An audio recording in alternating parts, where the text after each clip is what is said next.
Bien, entonces, decimos COVID or not COVID. That is the question, ¿no? La situación de las pandemias es algo que nos ha acompañado a la humanidad desde que nos empezamos a juntar en grandes conglomerados. Atenas fue una ciudad en la que pasó por una época de oro y una de las mejores épocas que atravesó Atenas fue bajo el gobierno de un señor que se llamaba Pericles. Este señor gobernó 30 años aproximadamente y se encargó de elevar, no fue él solo, los tiranos o reyes que lo precedían lograron hacer de Atenas algo muy importante, pero con Pericles en esos 30 años floreció la cultura, la poesía, la arquitectura, la ingeniería y desde luego la cuestión de armada.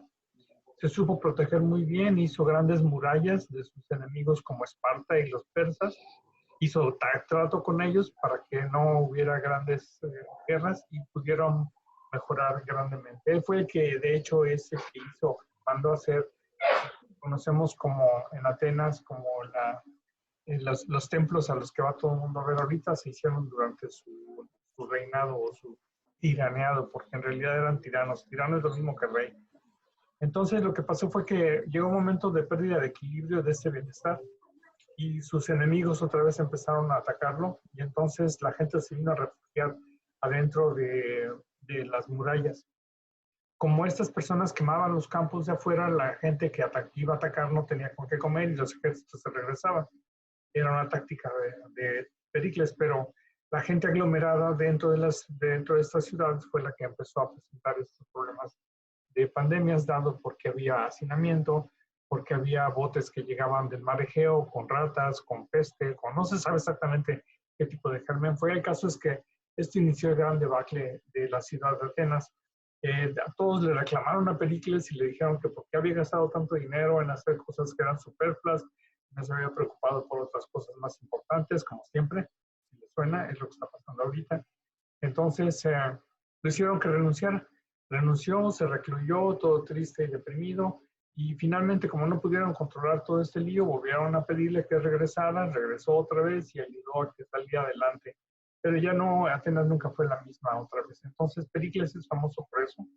Y esta pintura representa la peste, una de esas primeras pestes en las que se enfrentó la humanidad con sus grandes conglomerados. Entonces, a Pericles lo siguen fumigando por aquello de que no vaya a traer todavía algunos gérmenes remanentes. Ahí tenemos una estatua de Pericles a quien veneramos. Y entonces fue así como la etapa de Atenas se vino abajo. La pregunta es, o de la reflexión es si a nuestras sociedades les va a pasar algo parecido con lo que estamos viviendo.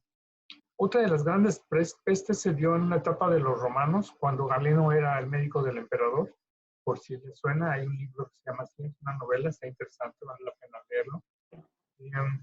Como es novelada, no sabemos qué tanto sea real o no. El caso es que Galeno era un tipo inteligente, era un tipo que sabía de mercadotecnia, era un tipo que sabía lo que quería. Y obviamente en las grandes pestes, durante las grandes pandemias que hubo en su época, él salía corriendo. Él salía corriendo porque estaba consciente de que no quería enfermarse. Y es lógico, si él se enferma, ¿quién va a atender a los pacientes? Entonces, esto es una secuencia lógica de pedir, de pensar ahorita en nuestro personal de salud que está atendiendo a la gente que no tiene por qué arriesgar su vida y no es falta de vocación el no hacerlo, el no querer hacerlo y el negarse a atender pacientes cuando los gobiernos no te dan lo que necesitas para atenderlos. Esto nos lleva a la situación de los internos y de los pasantes, que si bien se fueron criticados por falta de vocación, por no querer exponerse, a pesar de que muchos sí lo hicieron, a pesar de que muchos cayeron enfermos, no, afortunadamente hasta la fecha que yo sepa no hubo nada grave, ninguno grave, todos han salido bien. Ahorita son los residentes los que están sufriendo esto. Hay gran cantidad de residentes que están enfermos, están incapacitados, todos están cayendo poco a poco, afortunadamente hasta el momento ninguno de ellos de forma grave que yo sepa. Pero hay que tener en cuenta, y eso va para ustedes que van al internado, que ustedes son estudiantes, no son médicos, no tienen el título, por lo tanto no tienen una obligación ni un contrato médico formal para exponerse. Entonces, esto debe de tenerlo en cuenta. Finalmente, las universidades ya respondieron a este evento de una manera adecuada. Por otro lado, me pregunto, ¿cómo es posible que un ente tan insignificante por su tamaño, que ni siquiera está vivo, o sea, que ni siquiera es un animal, que ni siquiera es una bacteria, no es más que un bodoque de proteínas de un RNA protegido con una capa de grasas, que esté generando el caos que nos está generando? Nos ha recluido no solo en nuestros confines, dentro de nuestras casas, nos ha recluido personalmente y nos ha llevado a esta situación de desaceleración que nos ha obligado a meditar y a reflexionar qué es lo que pasa en nuestras vidas, qué es lo que estamos haciendo bien, qué es lo que estamos haciendo mal. A otros, aparte de recluirnos dentro de nosotros mismos, los ha cegado la indiferencia y andan circulando allá por la calle sin protección, sintiéndose que no les va a pasar nada, mientras que a otros les ha cegado la existencia, tristemente, a gran cantidad de seres humanos en todo el mundo. Esta crisis seguramente va a reestructurar nuestras sociedades. Como lo hemos visto en algunos laboratorios de imaginación, como son las películas que hemos visto, las novelas que hayan podido leer al respecto, como La Granja de Orson Welles, como la película de Código 46, nos va a obligar a reestructurar nuestras sociedades porque la tenemos que ver de una manera diferente. Quién sabe de qué manera vaya esto a terminar, pero, por ejemplo, en los países euroasiáticos tuvieron, aparte del lugar de Wuhan, donde realmente inició toda esta pandemia, tuvieron mucho mayor control y mejor efectividad de la morbilidad y la mortalidad y de los centros de salud, auspiciados por varias razones. Una, porque son estructuras socialistas en las que el individuo no tiene muchas libertades y tiene que obedecer lo que se le indica, para bien o para mal. Dos, porque tienen recursos, se tienen gran cantidad de recursos, no hay limitación al respecto. Y número tres, porque se aprovecharon de la ingeniería, de la inteligencia artificial y toda la tecnología que tienen ellos a la mano. Con esta tecnología de inteligencia artificial lo que hicieron fue desenmascarar o dar de una manera explosiva las fuentes de reconocimiento facial. De manera que pueden reconocer a cualquier individuo, cualquier persona, aún con mascarilla, y pueden saber quién es, dónde vive, su teléfono, seguirla y todo. Gracias a esto pudieron seguir los contactos y aislarlos de una manera que se propagara mucho menos la enfermedad, lo cual se hizo en Corea, lo cual se hizo en Vietnam, se hizo en Japón, en China en su gran medida. Este es un problema de conexión inestable de Internet, espero que no nos falle. Y lograron entonces controlar en mucho mejor manera de lo que se ha podido hacer en los países libres, entre comillas. En el mundo occidental, que es donde nosotros vivimos, la libertad individual ya sabemos que predomina sobre la libertad, sobre el bien social, de manera que los gobiernos no pueden, no deben, aunque sí lo hacen a escondidas, y cuando se sabe, se publica, genera un gran caos. Los gobiernos no pueden ni deben andar espiando en la vida privada de los hombres, en teoría. Pero esa grandísima cantidad de información que conocemos ahora como el Big Data es la que le está dando las herramientas y los elementos, no solo para atacar estas crisis de salud, sino que además para gobernar y para manipular a la gente de mil maneras. Esto es algo que ya salta a la vista, que se está dando y es evidente. De esta manera, los filósofos no han estado descansando al respecto y generan, como siempre, una serie de preguntas e interrogantes. Este filósofo chino, Byung-Chul Han, dice que debido a este conocimiento que tenemos de la gente, de la dispersión de los contactos y todo, la manera de controlar es haciendo cercos. Estos cercos, a manera de murallas, van a acabar siendo otra vez pequeños grupos feudales. Entonces, por eso él dice, nos dirigimos a un feudalismo digital y el modelo chino podría imponerse en el resto del mundo o de los países. Lo interesante es que el virus no respeta barreras, el virus se va a salir, el virus se expande por todo el mundo, hagamos lo que hagamos. De esta manera, a pesar de que hay una restricción en la movilidad individual, no hay una restricción en la difusión de esta patología viral. Entonces los gobiernos responden a su manera, según sus ideologías, responden según sus capacidades económicas, y esto es muy importante. De manera que, por ejemplo, Bolsonaro en Brasil está negligente, despreciando totalmente la cuestión de la ciencia, invitando a que la gente siga sus actividades sociales con una morbilidad y una mortalidad que tienen con tasas altísimas. Trump también mandando al demonio a todo el mundo, incluyendo la Organización Mundial de la Salud, que está promoviendo que la gente siga en la calle con también resultados desastrosos. Llama la atención la respuesta de algunas mujeres que gobiernan el mundo, que han tenido una respuesta mucho más sinceras, han tenido unas respuestas más coherentes, pero también, como digo, están en función de los recursos que tienen. Por ejemplo, la presidenta de Nueva Zelanda, inmediatamente cuando apenas tenían 6 casos, no creo que es esta, la de Nueva Zelanda, en cuanto tenían 6 casos, cerró fronteras intensamente y eso ha permitido que tengan hasta ahorita un índice de enfermedad muy bajo, de complicaciones y de morbilidad y mortalidad de esta pandemia. Por otro lado, nuestro gobierno, pues, realmente no tienen para dónde hacerse, porque hagan lo que hagan, van a ser criticados. Realmente responden a la manera que pueden con los recursos que tienen. No sé si sea la mejor o no lo sea, eso lo saben los epidemiólogos, pero hay que tener en cuenta nuestra idiosincrasia, como ha quedado plasmado en los ensayos de algunos de ustedes. Particularmente de esta idiosincrasia podemos ver algunos gobernadores que están aprovechando esto para hacer politización de toda esta pandemia y muchos en posiciones francamente de rebeldía contra las acciones del gobierno federal. Realmente es difícil saber, esto lo vamos a ver dentro de 6 meses, 1 año o 5 años, a quién se le puede criticar y a quién no se le puede criticar de todo esto. El hecho es el siguiente, las instituciones no han fallado. El Instituto Mexicano de Seguro Social no ha fallado. La Secretaría de Salud no ha fallado. Lo que han fallado son las personas que les dirigen y las que están atrás de ellos.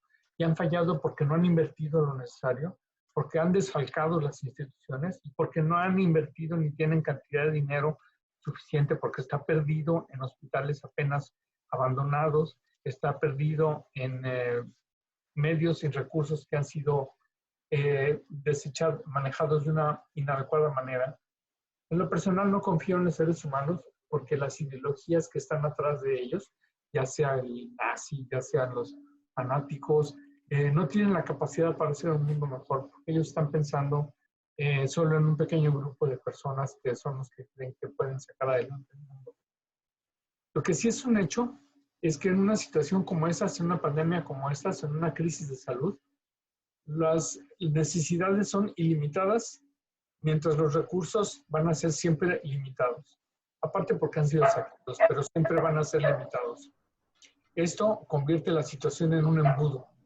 Es un embudo porque nunca se va a satisfacer, nunca vamos a poder dar lo necesario a las necesidades de una pandemia como esta. Ningún país, por rico que haya sido, ha tenido la capacidad de responder. El crecimiento poblacional ha sido tan abismal, tan grande, que nos vamos a autodestruir simplemente por este crecimiento desaforado en una parte del ecosistema. Aquí podríamos recordar a John Malthus, que hizo una teoría acerca de la población, escribió varios libros acerca de la población, en donde él habla que cada 25 años en su época, según él, la población se duplicaba. Es decir, que el crecimiento poblacional era geométrico. En realidad, ni siquiera se imaginaba lo que iba a pasar. El crecimiento ahorita que tenemos de la población es exponencial y en cuestión de 10 o 20 años se duplica la cantidad de seres humanos en el mundo. Esto nos tienes que llevar a la lógica de escasez de medios, de escasez de comida, de escasez de recursos, de medios de vida, etc. Entonces vamos hacia una situación catastrófica si no tomamos medidas al respecto. Desde luego, una de las primeras medidas que habría que tomar es el control de la población. Es algo que el mundo occidental no quiere aceptar. ¿Por qué? Porque pensamos que la libertad individual debe de prevalecer sobre el bien común. Entonces, lo que vamos es hacia una destrucción segura. Esto es una postura que se conocía como malthusiana respecto exclusivamente a lo que era la cuestión de la alimentación, pero en realidad esto compete a más que eso. América Latina fue saqueada por los países que ahora gozan de bienestar, ciertamente, ¿no? Y no digo solo América Latina, los países africanos, todos los países que sufrieron las colonias fueron saqueados. Lo curioso de esta pandemia es que está afectando por igual a los ricos, países ricos y a los países pobres. Claro, con menos medidas de precaución y todo, pero definitivamente la morbilidad y mortalidad está afectando aún a esos países ricos que han sido del primer mundo. Lo que es un hecho es que nuestras sociedades, la sociedad latinoamericana en general, es muy inequitativa. Un pequeño grupo de gentes tiene la gran cantidad del dinero y los recursos y la inmensa mayoría de la gente en la calle no tiene y verdaderamente tienen que salir a vender porque si no, no pueden comer. Y no tienen medios ni de protección, mucho menos de atención médica. Esto es un problema que tenemos en México, del que hemos platicado previamente en nuestras reuniones. El México mágico, en Latinoamérica mágica, no dejamos de recurrir a las figuras metafísicas esperando que nos resuelvan nuestros problemas. El hecho es que recientemente se sacó alguna de las símbolos religiosos relevantes a pasear por toda la ciudad diciendo que con esto se va a terminar la pandemia. Y por otro lado, un sacerdote anda allí en la Seguro Social en urgencias, echándole bendición, agua bendita a la gente, contaminándose y contaminando más a la gente con su agua bendita, que seguramente está bien contaminada. Sin embargo, el pueblo lo sigue y el pueblo lo cree y el pueblo se va a hundir. Tijuana es una situación muy particular también. Es un punto que tiene su origen en un embudo. Para mí es un embudo, la punta de un embudo, pero es un embudo que funciona en dos sentidos, de esta manera. Es un embudo que retiene a toda la población inmigrante de Centro y Sudamérica que quiere pasar a Estados Unidos. Es un embudo por la gran cantidad de droga que quiere pasar y pasan, de hecho, de forma subterfugia a través de las diferentes formas ilegales que conocemos y pasa a Estados Unidos. Por otro lado, una gran cantidad de armas se venden de Estados Unidos a Latinoamérica, a las cárteles de narcotraficantes. Entonces, hay una gran cantidad de situaciones que hacen de Tijuana un punto muy particular y muy diferente a cualquiera de las demás fronteras que tenemos en el país y las otras fronteras que hay en el mundo. Este es el mayor bien de Tijuana y es el mayor mal, porque de esto vive, de este flujo bidireccional que nunca se va a detener a pesar de que exista un muro trompiano que está tratando de poner una barrera mecánica que a todas luces nunca le va a funcionar. Es cierto, ciertamente, que el aislamiento nos está obligando a utilizar herramientas que de otra manera no hubiéramos aprendido a usar, sobre todo nosotros los boomers, los que hemos tenido cierta reticencia a echar a andar estos sistemas, pero finalmente los estamos dominando y los estamos controlando poco a poco y es un salto a la evolución. Es evidente que la educación misma va a cambiar a partir de esta época por la facilidad que se va a dar de realizar estas clases y estos cursos online. Los políticos, dentro de mis reflexiones, llego a la conclusión de que los políticos de nuestro país en general son unos mezquinos. Todos han, definición de mezquino, es un adjetivo que define la actitud de una persona ruin o hipócrita que comete acciones que pueden perjudicar a los demás sin hacerse responsable de sus actos. No me queda ninguna duda al respecto. Estamos viendo también el efecto psicológico que tiene sobre el encierro, sobre las personas de todo tipo de edades. Sin duda, afecta mucho más a los ancianos, sobre todo a los ancianos que están aislados, los ancianos que no están conviviendo con la familia, los abuelos, que no se les puede acercar porque no pueden ir a verlos, porque los contaminan. Con trabajo se les lleva algo de alimento y esto nos está enfrentando con nosotros mismos, nos está enfrentando a aprender a ver el mundo de una manera distinta.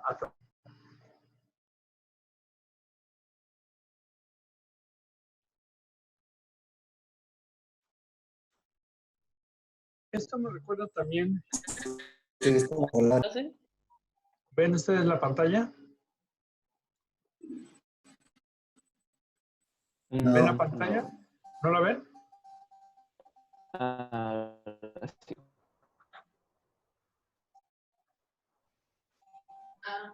Ya no. ¿Ya la ven? Bien, entonces. Sí. Bien, eso debe de recordarnos el viejo problema del trole, en el que un trole viene bajando y tenemos la posibilidad de que atropelle a una persona, a un grupo de 5 personas que teníamos originalmente.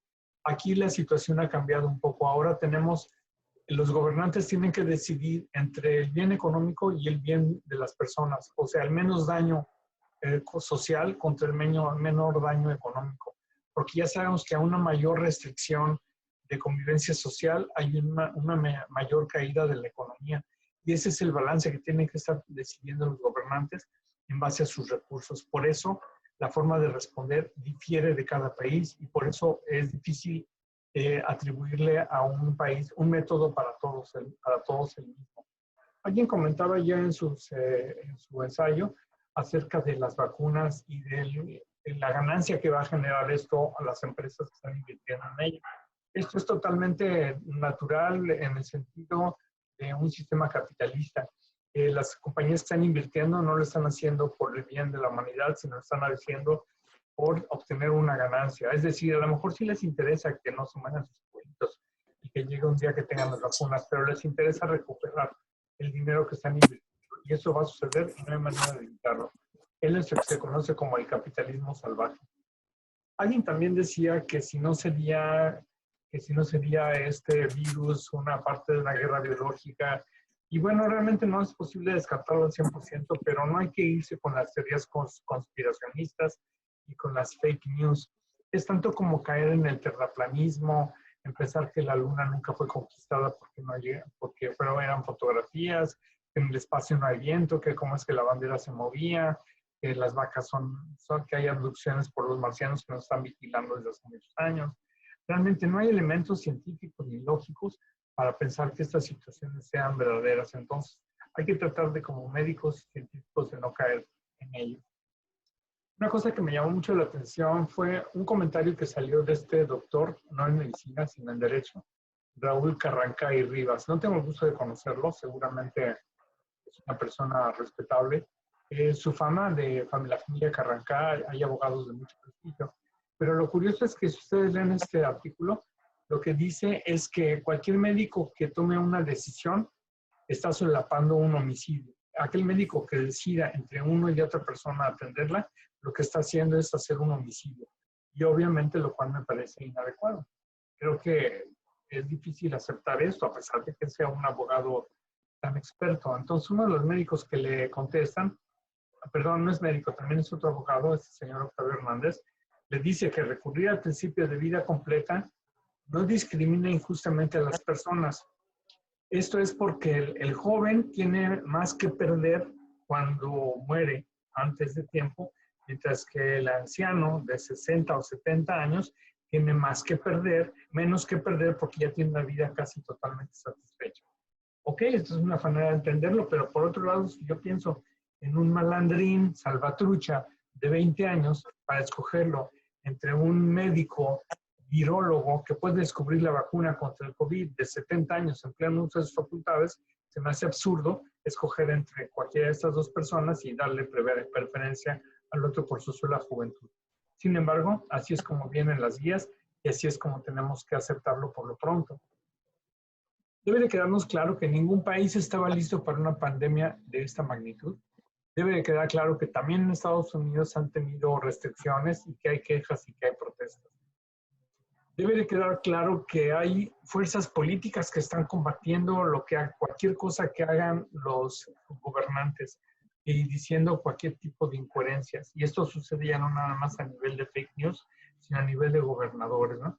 ¿Por qué? Porque están defendiendo sus mezquinos intereses. Es increíble la ignorancia de la gente, la capacidad de destrucción que puede tener, la incapacidad que tiene de entenderlo, ¿no? Por ahí encontraba yo algún comentario que decía, ¿qué se necesita para que la gente deje de ser tan ignorante? Y alguien contestó, tal vez una pandemia.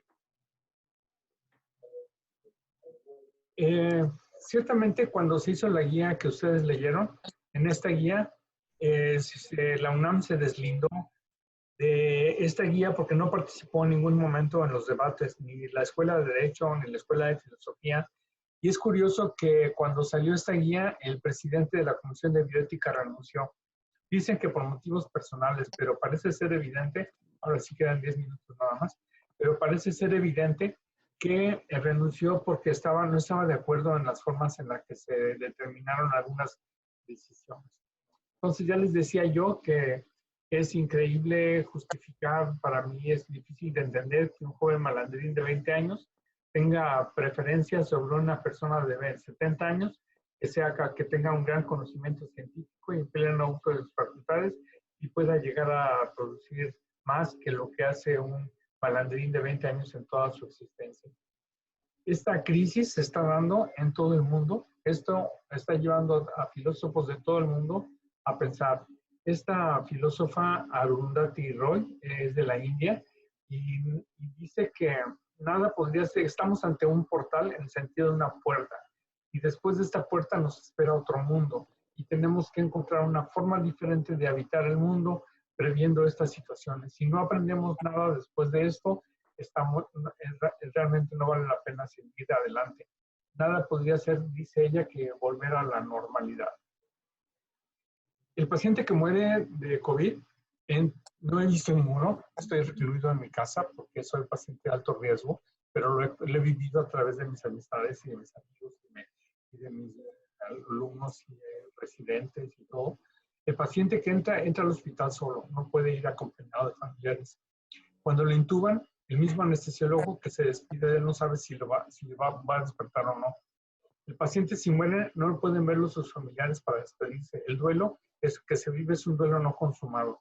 En la fase 4 puede que acabe inclusive en una fosa común. Estaba leyendo que la Organización Mundial de la Salud piensa que solo bajo 6 condiciones podría terminar esta recesión. Y estas condiciones son que la enfermedad esté bajo control, que los sistemas de salud sean capaces de detectar y aislar cada individuo y seguir los contactos, que las escuelas, por ejemplo, tengan medidas preventivas saludables, que el riesgo de importar nuevos casos sea manejado y las comunidades sean educadas y que sean comprometidas para vivir una vida normal. Realmente, en base a esto, yo no veo que regresemos a la normalidad hasta dentro de mucho tiempo.